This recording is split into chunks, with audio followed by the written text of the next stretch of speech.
Well, Mike, thanks so much for joining us today. I'm really pleased to be able to get a chance to chat with you on air here. We'll go over a lot about your book, but then I might switch gears and just ask you some questions about moral philosophy that are not necessarily related to your book, or at least part of your book. Sounds great. Thank you for announcing beforehand that you were going to shift gears so I wasn't caught unawares when you shifted. Well, anyway, Diana, my wife, and I have been really enjoying listening to How to Be Perfect, your book. And I'd love it if you could talk about what sparked your interest in philosophy, moral philosophy in particular, and a little bit about your book. I'd like you, if you could tell the listeners what the book is about, and I'm not say pitch it, but I'd love for people to be inspired to listen to it because I think it's good for everyone. Oh, thank God I don't have to pitch it anymore. My interest in philosophy, moral philosophy in particular, started with the very casual, I would say, interest in the subject stemming from an orientation, I think, toward rule following. I've always been a rule follower.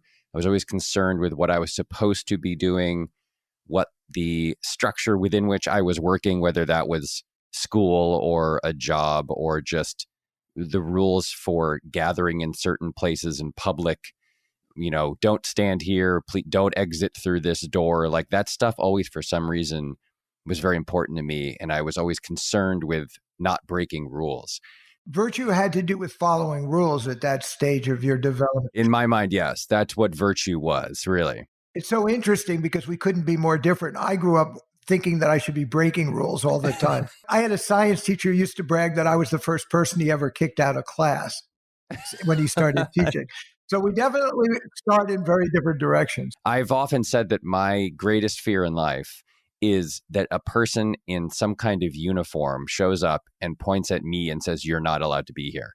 Like whatever, for whatever reason. So I took a couple philosophy classes in college, not many. I was an English major. I liked philosophy, but it wasn't my chosen field. And then in young adulthood, I had a number of events occur that sort of pushed me more and more toward reading philosophy in order to get a better understanding of what I was trying to do or why I was trying to do it. So again, as almost a hobby, I started reading philosophy just so I could have a vocabulary for myself to explain my actions, to understand why what I was doing was good or bad. And then there were a couple kind of big events in my life, which I write about in the book, that really kind of pushed me in that direction. One of them, very briefly, was my wife was involved in a fender bender. There was a police officer nearby, looked over the cars, didn't see any damage, said, "I don't see anything here." My wife and this guy exchanged numbers, went on their way.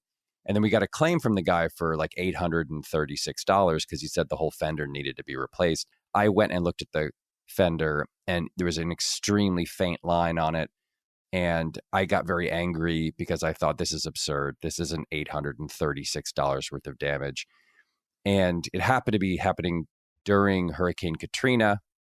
And I made an offer to the guy. I said, "How about this? I'll donate $836 to the Red Cross for Katrina relief if you agree to just drop this claim."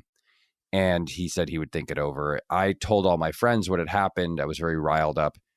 And they started pledging more and more money to the Red Cross if this guy would drop his claim. Very quickly, it sort of spread and went viral. I started a blog to keep track of the pledges and everything. The guy didn't know any of this was happening. And eventually it got up to like $25,000 or $30,000 had been pledged to the Red Cross if this guy agreed not to get his car fixed. And I suddenly one night, it all happened in about 48 hours. And my wife and I were talking about the latest developments, and we both had this sinking feeling at the same exact moment that there was something very wrong about what we were doing. And we didn't know what it was. I was like, "Oh no, I've done something wrong, but I don't know why." And I wrote a bunch of emails to a bunch of philosophy professors and said, "I'm in this really weird dilemma. Can you talk this out with me?" And I started reading essays and just Googling, like, what is moral philosophy, basically. And I had a lot of really fascinating conversations the next day and the next day or two about different theories of philosophy. Ended up calling the guy and sort of copying to the whole thing and apologizing and sending him a check. And it sort of had a slightly nervy but good outcome. And it really made me fully understand that in order to better get a grip on my actions and to determine whether they are doing good or bad in the world, I needed to be well versed in the subject. And I really got interested in it. I really started reading a lot of stuff. And that eventually led to the creation of the show The Good Place, which ran on NBC for 4 years, which was a show about people who have lived their lives, ended up in the afterlife, and are basically told whether they lived good or bad lives and why. The genesis of that were moments like that fender bender that really just sent me personally searching for an understanding of why we do what we do and whether it's good or bad. It's a really great book, How to Be Perfect. And I think the idea of striving to be perfect is something that everybody can really enjoy thinking about, be challenged by. So I encourage people to either listen to the book or read the book. And even more importantly, to think about what it means to them and how it can affect their lives. Diane and I have certainly, as I said, enjoyed reading it. Can you elaborate on the concept? And I'm not going to pronounce the word correctly, the word Ubuntu, Sure. because I think it's so, in many ways, contrary to the individualistic nature of how we live in the United States and Canada. Before I do that, just to be clear, the book is called How to Be Perfect. It's a joke, right? The point is that perfection is not only impossible, it's a bad idea to even try to attempt.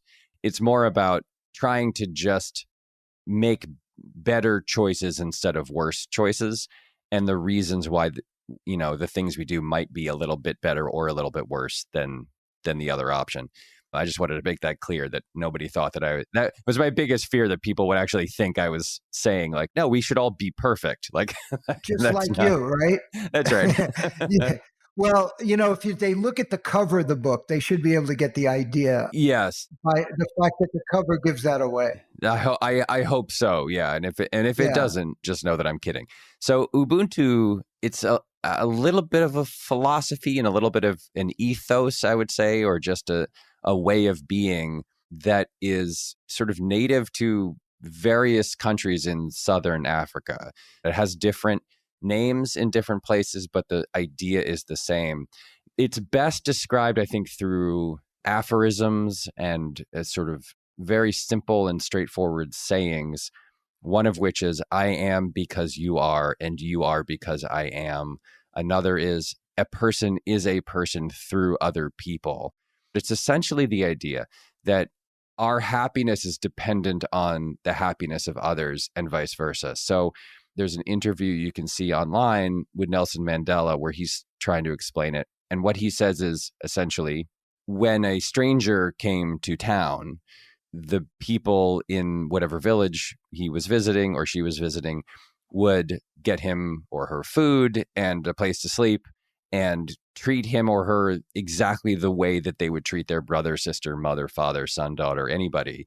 And it wasn't just like, be kind to your neighbor. It was literally the idea that that person's health and happiness and safety and viability are as important as your own.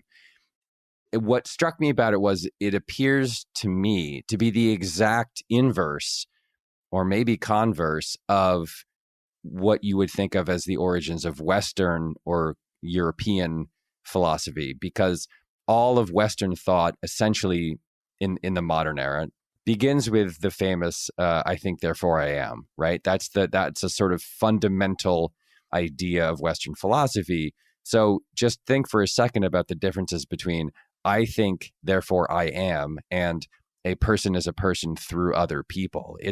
Those are essentially inverted ideas. The idea that you treat other people not just the way you treat yourself, but that their happiness is your happiness and their pain is your pain and their suffering is your suffering. That is a really lovely idea. And I think that you can draw some pretty simple conclusions about the difference in the sorts of societies that spring up from those two ideas.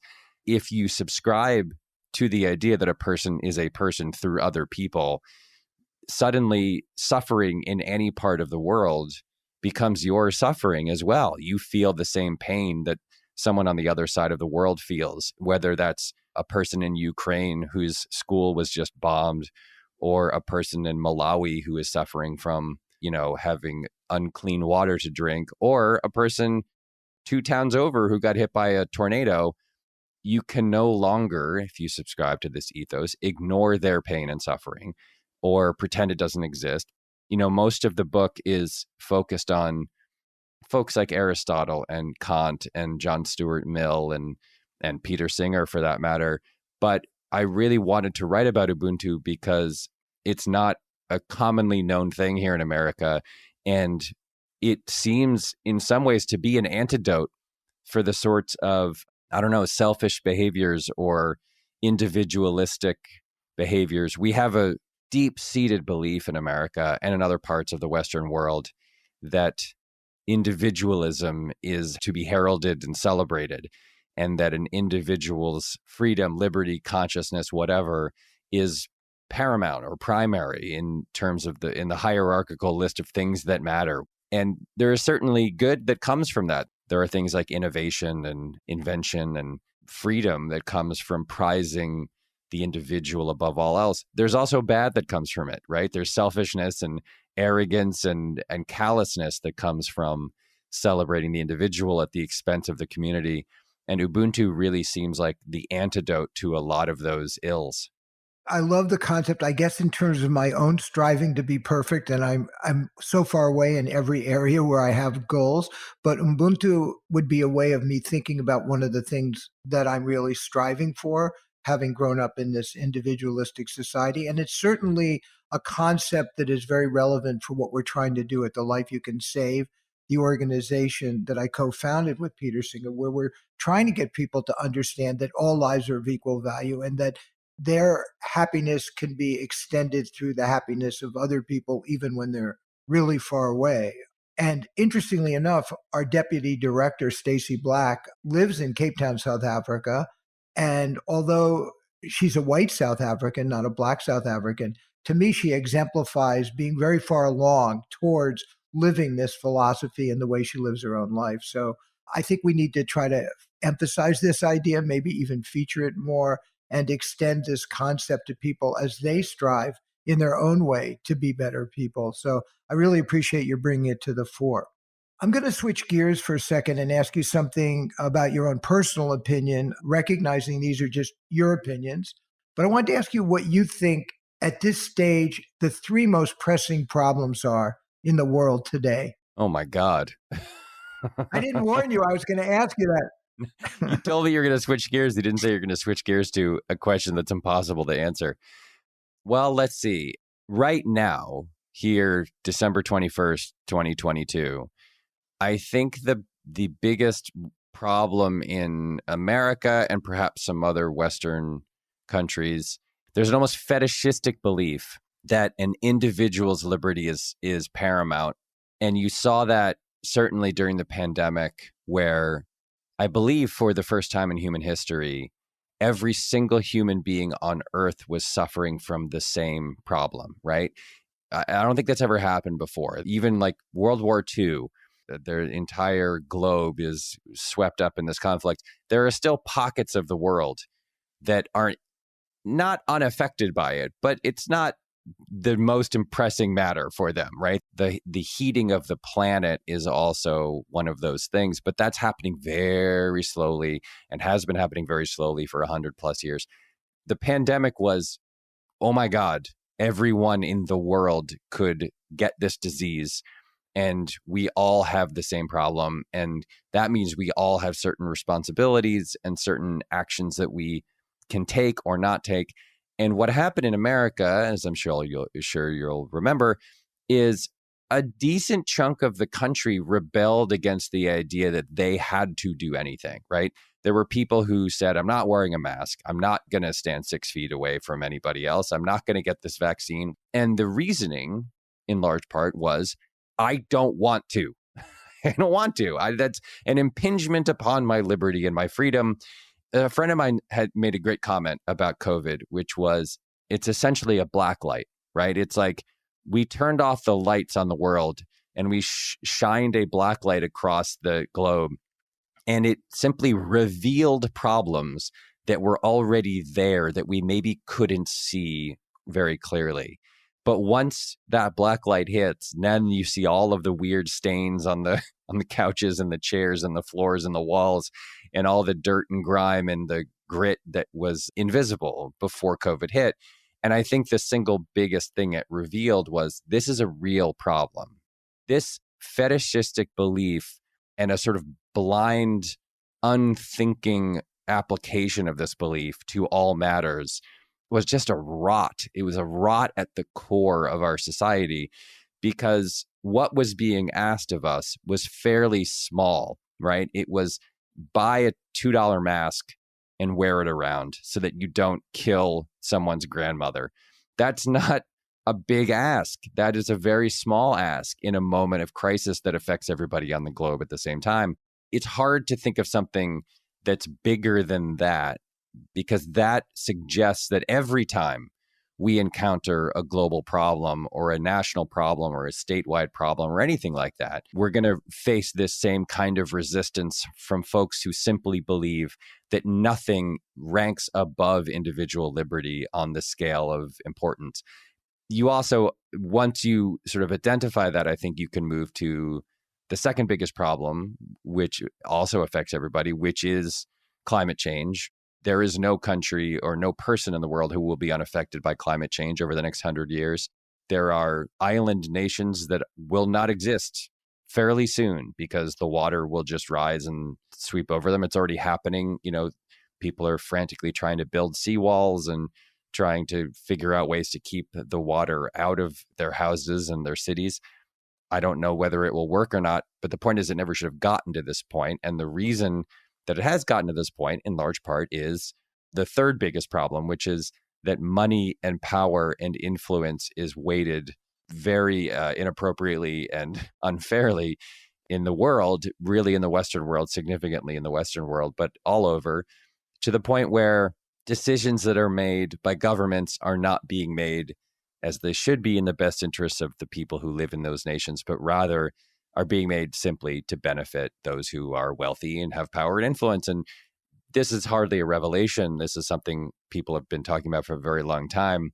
But the essential unfairness of it, the essential unfairness of the fact that in this country and in other democracies or supposed democracies, we elect people to represent us. And instead of representing us, they act only in the best interests of the folks who give them the most money. There's something so obviously and irritatingly awful and unfair about that, that it's like a daily source of stress in my life, as I think it is in the lives of a lot of people. It's just infuriating. You know, you watch as it happens. You watch as folks who represent, let's say, constituencies that have a lot of coal miners. Well, they make their decisions based on the coal industry, and the coal industry is absolutely ruining the world. It just is. I can't possibly imagine which senator you might be talking about there. Who knows? This is off the top of my head. I'm not thinking of anybody in particular, but this is a real veil of ignorance thing, right? So John Rawls, the famous contemporary philosopher, his probably greatest contribution, most famous contribution to philosophy is the idea of this veil of ignorance, which is that you ought to make decisions for a society before you know what role you will play in that society. So ideally, you make rules for your society, and then after all the rules are agreed to, you then find out whether you are a senator or a baseball player or a night watchman or a nurse or anything, and you have agreed, those rules are fair in his mind because you have agreed to them without having any idea how they will affect you. You weren't influenced by how much money you have or how much status you have. And I think if you could go behind a veil of ignorance, you would obviously say, look, it's really sad that there are folks whose whole lives and whose for generations have been coal miners. It's sad to say your job is no longer one that our society can afford. You need to change your whole life. You need to move to a different place or get a different job or work in a different industry because coal is very, very bad for the planet, and the mining of coal and the burning of coal or other fossil fuels for that matter, it's ruining the planet that we all live on. So I know it sucks. I'm sorry that this is going to negatively impact you particularly, but you are one of 8 billion people. And the other 7.999 billion people on the planet are being adversely affected by the industry in which you work. So we got to get away from it. Obviously, we would all say that if we were behind a veil of ignorance, but because we're not, those folks can have an undue influence over a very important vote or two in the United States government.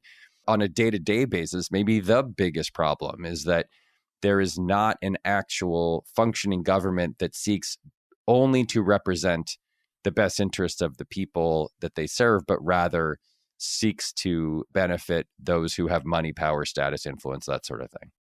So I'm going to ask you maybe one level more difficult question, or maybe it'll be an easy one. How do these problems that you identified, I think quite articulately, how do these problems affect you personally in a very personal way, or professionally, or both? I think they affect me in a couple ways. They affect me like they affect everyone else, in that I suffer the ill effects of having money, status, power, and influence warp or distort the actions of the people who purport to represent our best interests. We just managed to pass in this country the first ever climate bill, far too late. I mean, it's 22 years, 21 years after An Inconvenient Truth came out, right? We've known about this problem for a long time. I read recently that the amount of carbon released into the world, into the atmosphere, since that movie came out is greater than the combined amount of carbon that had been released before the movie. So there's no excuse, right? We've known about the problem very widely. That movie won an Oscar, for God's sake, for Best Documentary, and it's gotten worse since it came out. I wonder how Al Gore is going to hear about that statistic. He probably doesn't feel too good about it. No, probably not. So obviously I suffer in the same way that other folks suffer, but I also suffer, as many people do, I'm not alone in this, because I face a number of moral decisions every single day that shine a light on the fact that I personally, despite my beliefs, am constantly having to do things or make decisions that run counter to my belief system. That is the nature of the world we live in.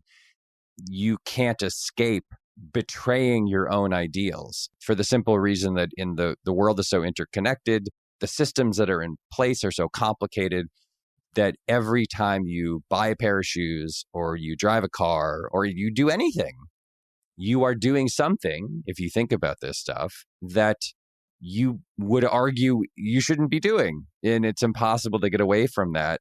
My family and I are going on a trip, and I think a lot about the fact that the plane that we're in is burning a tremendous amount of fuel.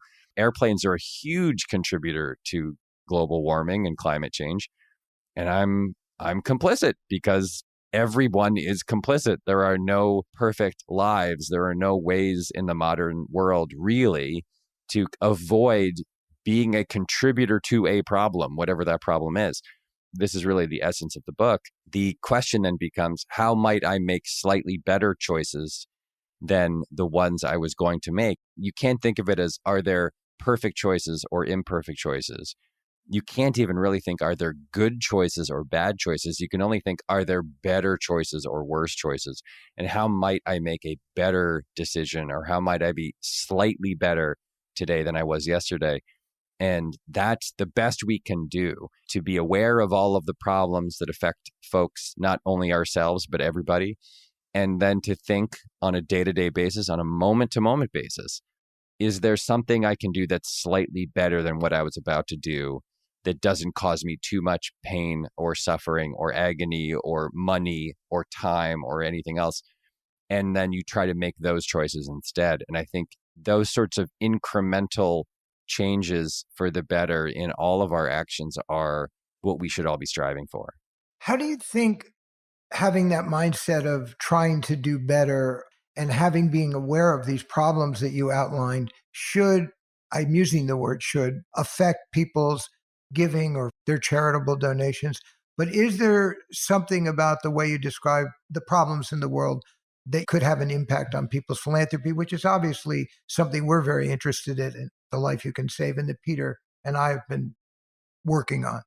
Well, there's a couple things. I mean, I learned about the effective altruism movement, I think, from just my own reading and my own sort of poking around about, okay, how, if I want to make a slightly better choice than one I was about to make, Well, that applies to charitable giving, right? So I came to the conclusion that not all charities are created equal for various reasons.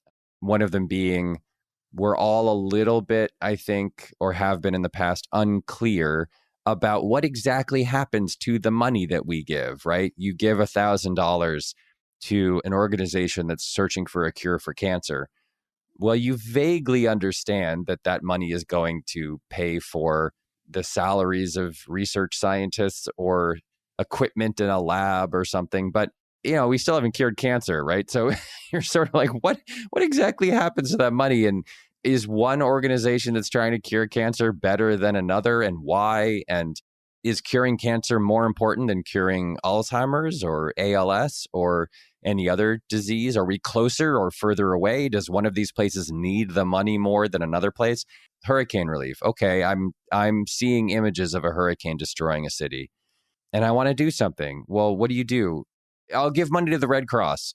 I kind of know what that means. The Red Cross will helicopter into that city and they'll get clean water and food and medicine for folks who need it. And they'll set up shelters and health centers and stuff. But you get lost a little bit, I think, when you just throw money at an organization and don't totally know how it's being used. And then, even worse, you read from time to time about charitable organizations that are misusing the funds, not just that they're ineffective, that they're stealing money. There was an article about St. Jude Children's Hospital, which is a very famous children's hospital that we've all heard of, and you think, well, how in the world could I not want to give money to a children's hospital? My God. And then you read that this organization in particular, and I don't remember all of the details, not only is hoarding the money and not dispensing it in the ways that you would imagine it would be dispensed, but that the folks who run the organization are using it to, pay leases on their Mercedes or something. And you're like, well, that wasn't the intention that I had when I gave money to a children's hospital.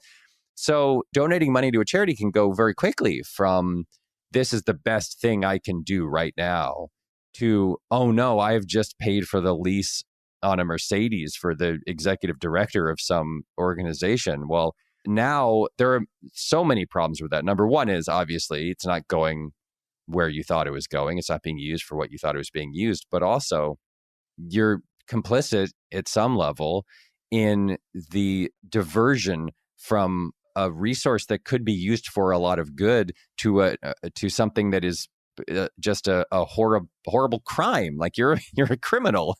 Effective altruism was a relief to me in some ways because some organization, it turns out, has done an extensive amount of research and has definitively, scientifically, mathematically proven that this organization or this charity will use your money the way you want it to be used and will maximize the good that a dollar can do in the world.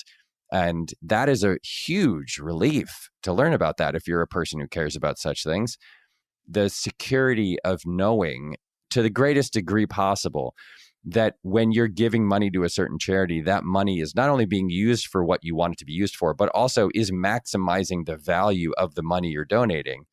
Folks that don't have unlimited resources to spend, most of us, we have a certain amount of money that we have earmarked for charitable donations. And it's a nice thought that you can be sure when you give money to organizations that have been thoroughly vetted and researched, it's a really nice thought to know, okay, this is definitely doing what I want it to do. And that doesn't mean that the only worthy organizations out there are ones that have been given the stamp of approval by GiveWell or any other organization that does a lot of research. But it certainly means that given the choice between random charity A and heavily vetted charity B, you're better off giving to heavily vetted charity B if your goal is simply to maximize the amount of good you can do in the world. One of the things about the Life You Can Save and the 25 or so charities we recommend is we absolutely know that there are other charities out there that could be just as good and some maybe that are even better. But at least with the 25 charities you can find at thelifeyoucansave.org, we can say with a fair degree of certainty, as much as one can have in life, that these are a safe place to put your money and that they will benefit people in a very impactful way. And so that is what we're trying to accomplish But there's still one issue there that people resist with either Give Well or The Life You Can Save, and that is all that money is going to sub-Saharan Africa or South Asia. But what about our folks at home? What do we do about them? Aren't they just as important or more important? This is a legitimate beef, I think, that folks have with effective altruism.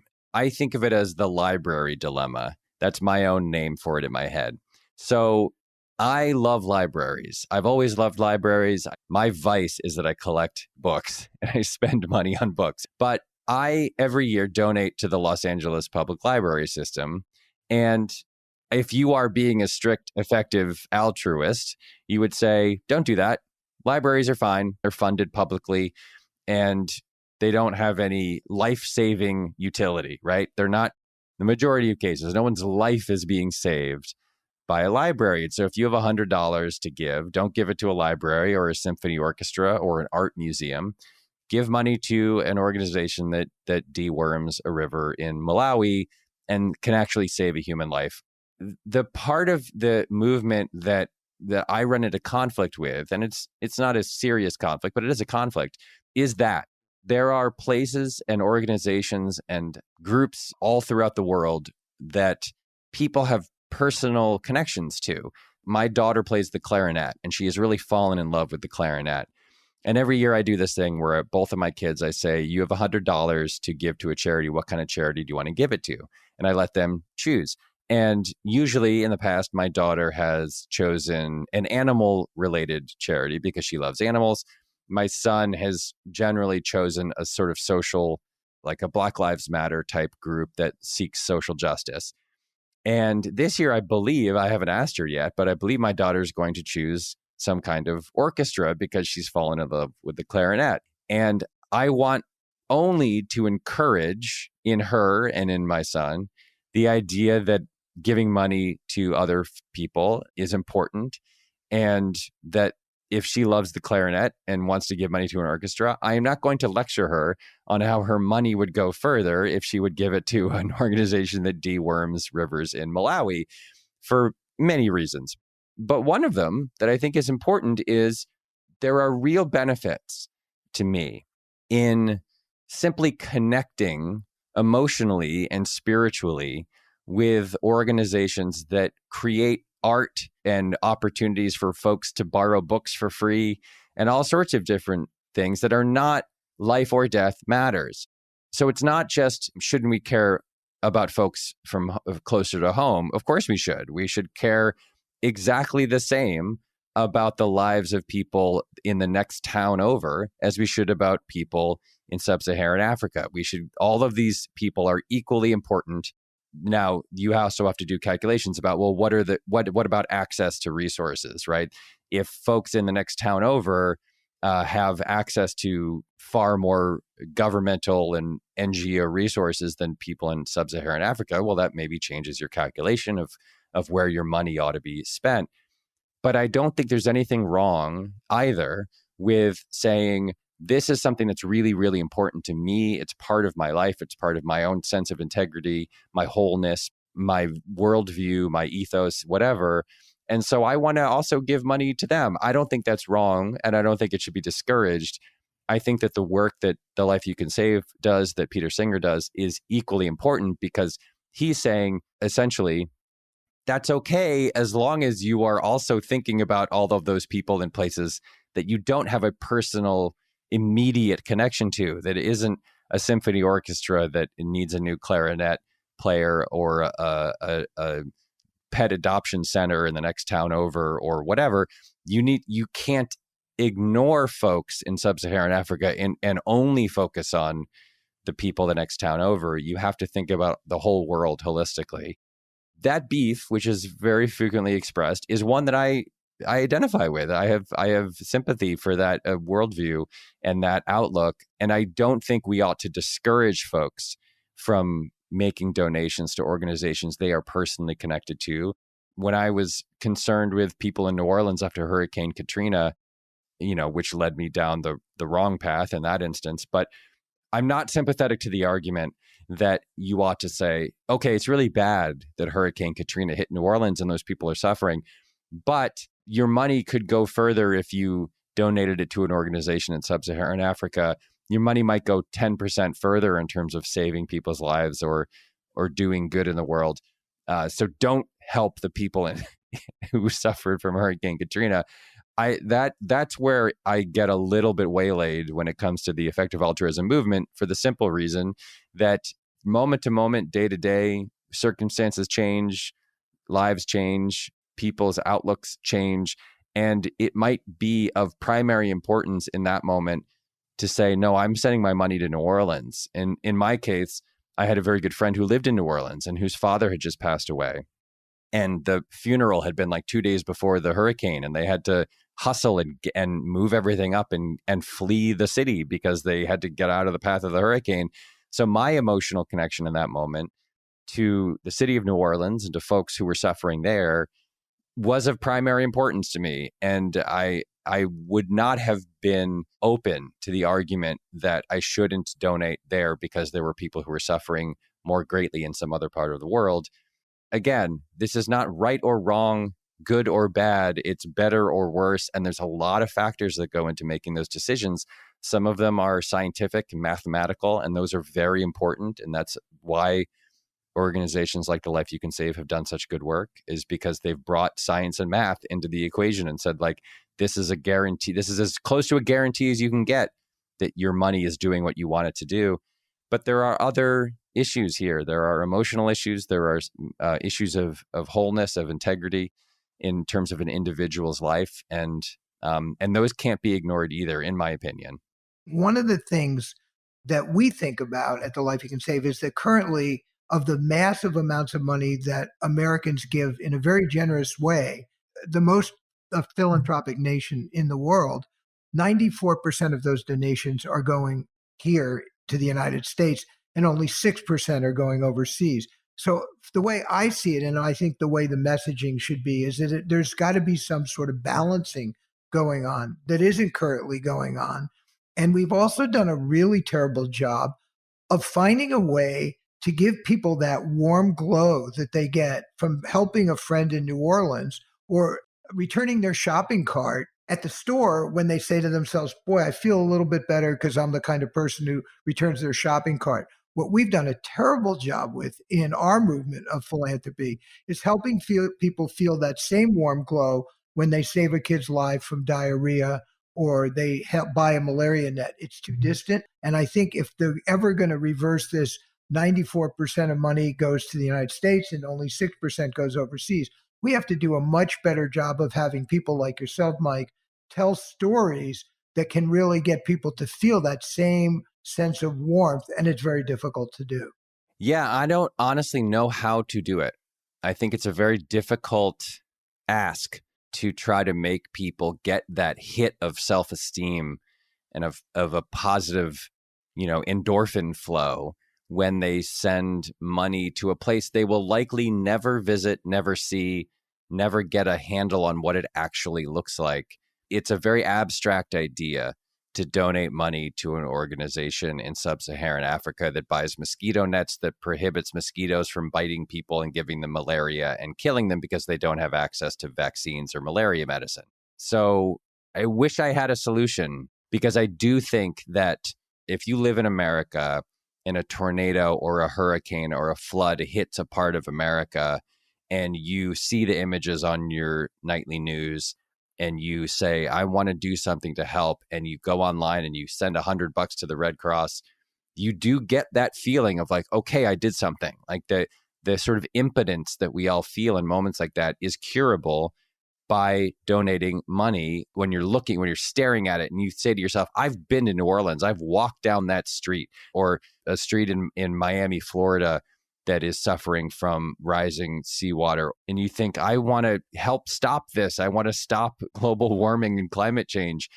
I think that for some reason, and part of it is probably xenophobia, some of it is probably just the insular nature of our lives, it's a more abstract idea to give money to an organization that buys mosquito nets, in part because also we've all been bitten by mosquitoes in America, and it's like that's what we're stopping? Mosquito bites? That's not that bad. We don't understand that a mosquito bite in sub-Saharan Africa can lead to malaria and death, because that's not the situation that we have here at all. It is a very different situation. A mosquito bite means something very different to someone in Nashville, Tennessee than it does in sub-Saharan Africa. So I don't know what the answer is. I don't know whether it's more pictures, more stories, more images, more attempts to bring people closer to sub-Saharan Africa. I don't, potentially it is. Although counter argument to that would be, we've all seen for years, we've seen commercials on TV that say like, look at this child in Ethiopia, help this child in Ethiopia. I don't know how effective that was. I think sometimes it can backfire, right? It can be like, God, I'm just trying to watch TV. Like, why are you making me miserable and telling me that the whole world is full of these problems? It's just a very tricky thing. And I guess you just kind of keep gently pressing forward and trying to make people understand that $100 can mean 4 saved lives. You know, the other thing, that side note here, prevention is a very difficult thing for people, at least in this country, to understand. Nobody likes prevention. That's why it's so hard to stop climate change. It's because you're talking about preventing something that will happen in the future, as opposed to aiding people who have already suffered at the hands of something, right? If a hurricane hits a city and it destroys buildings and it displaces people and people don't have food and water, you give money because you're like, those people need food and water. Get it. Here's $100. Get food and water and bring it to those people who are suffering. Now you're talking in the other zone about preventing something that has not happened yet. And we are really bad at looking to the future and stopping things from happening before they happen, which is, again, it's like why it's so hard to raise awareness or to spend money on stopping climate change. It's like, yes, I know it's happening right now, but the things that we keep hearing will happen, which is, mass migration and food shortages and lack of access to clean water. Well, right now I have plenty of food and clean water and I'm not being displaced from my home. So it's very hard to make folks give money to stop something from happening that has not happened yet. And that's another issue, I think, with some of the charities, not all of them, but some of the ones that we're talking about being the most effective. They are about prevention, and prevention is just not something we're well equipped to deal with. I agree with everything you're saying. There are a lot of our charities, as you point out, that are dealing with the 5 million children that are already dying, that are not necessarily just being prevented from dying every year. But I do think this isn't a pitch to you, Mike, although I'd love it to be. But I think it is going to take people like yourself, or very clever people at storytelling, and maybe even a few in the quote unquote marketing industry who are very clever at selling consumer products, to take over, if you will, messaging for organizations like the Life You Can Save. Because I agree with you, we've done you're not using this word, but I'll use it, pretty dreadful job of relating to people as people instead of as mathematical machines. And that has worked with some people who are particularly given to thinking that way, but it has not worked with the overwhelming number of people who donate ineffectively, but that means they still give to very good things that are near and dear to their heart, but it might not be as effective as donating to a malaria charity or a charity that deals with kids who have diarrhea. All right. I just want to ask you, as we get close, because I've taken a lot of your time, can you tell me if you have any projects upcoming that are either related or unrelated to what you've been talking about here today? So in a way, I'm asking you how does all this affect your professional life? We saw it did with The Good Place. I'm wondering if there's more to come with Mike Schur, or whether that was just one thing he was going to do and you're going back to art sort of as art. Well, The Good Place was explicitly, obviously, about moral philosophy. We talked about issues in moral philosophy in every episode. We discussed the various major theories of ethics that have existed in the last 2,500 years or so. That was really the show where that stuff was baked into the core of the show. I don't think I'll ever do, I shouldn't say never, it's unlikely that I'll ever do a show that's that specifically about issues of moral philosophy, but also I care about the subject a great deal. I think about it a lot. And I would venture to say that in most of the projects that I work on for the rest of my career, this stuff will be floating around in the background. That's kind of what I'm asking. Yeah. And I should also note, I'm hardly alone in that regard. I think it's probably true that all or most of anyone's favorite TV shows have been exercises in philosophy to some degree.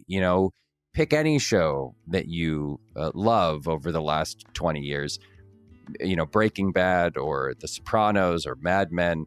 There's an easy argument you can make that whether it's explicit or implicit, these shows are examining the choices we make, the moral weight of decisions. Sometimes they're fairly explicitly dealing with issues of existentialism, for example. I think The Sopranos is maybe the greatest existentialist drama ever written, including, the works of Camus and Sartre and people who were the actual philosophers who were developing the theory. You can overlay philosophical reasoning on a lot of the greatest TV shows ever written. I'm hardly alone in applying philosophy to art or to television specifically. So I think it's probably fair to say that in the future, the stuff I work on will do the same thing. I doubt that I'll ever have a character on a show hold up a copy of On Liberty by John Stuart Mill and start expounding on the nature of his theories. But all great art at some level is philosophical, I think. And I think and hope that my work will continue to sort of float around in that same area. I'm sure it will. I don't see how at this point, having delved into this to the extent that you have, you could help from having it permeate not only your day-to-day life as it seems to, but also your work. One last thing. It's a very easy question, and I think I know the answer from having listened to the How to Be Perfect, but I think I know how you will answer it. What do you think it means to live a moral life? Well, it starts with simply caring one way or the other whether the life you're living is moral. That's really what the book tries to argue, is that the single most important step in being a good person or in living a moral life is caring whether or not you're living a moral life. My friend Todd May, who helped me with the book and was a consultant on The Good Place, he was a professor for a long time, a philosophy professor. He wrote a book called Death, which is really wonderful. And he says that basically death gives meaning to our lives, and morality is how we navigate that meaning. We only know that we have a certain amount of time on Earth. I wonder why folks wouldn't think to themselves, I ought to live the best life I can while I'm here. I ought to make the best decisions I can. I'm going to get it wrong very frequently, and I'll make mistakes, and we all do. But what else is there? I mean, what are we doing? You're going to make mistakes. You're going to screw up. You're going to fail. Like, that's okay. As long as you're trying, you can let yourself off the hook when you fail. So to me, what it means is doing a little bit of research. The audiobook, my book, is something like 9 hours long, and it gives you a pretty decent overview of every significant moral philosophical theory since Aristotle. And there are plenty of other books besides mine that will do the same thing. So I think it's what it means really is doing a little bit of work to understand theories of morality, theories of ethics, and then doing your best to follow them whenever you can and make slightly better choices than maybe the ones that you would have made without understanding those theories. That's really all that I think anyone could ask of anyone else. And that's what it means to me. Mike, thank you not only for being here, but for your thoughtful answers. And most of all, thank you for all your great work that you do outside of this and writing the book and The Good Place and all the work to come. Thank you very much. My pleasure. Thank you for having me.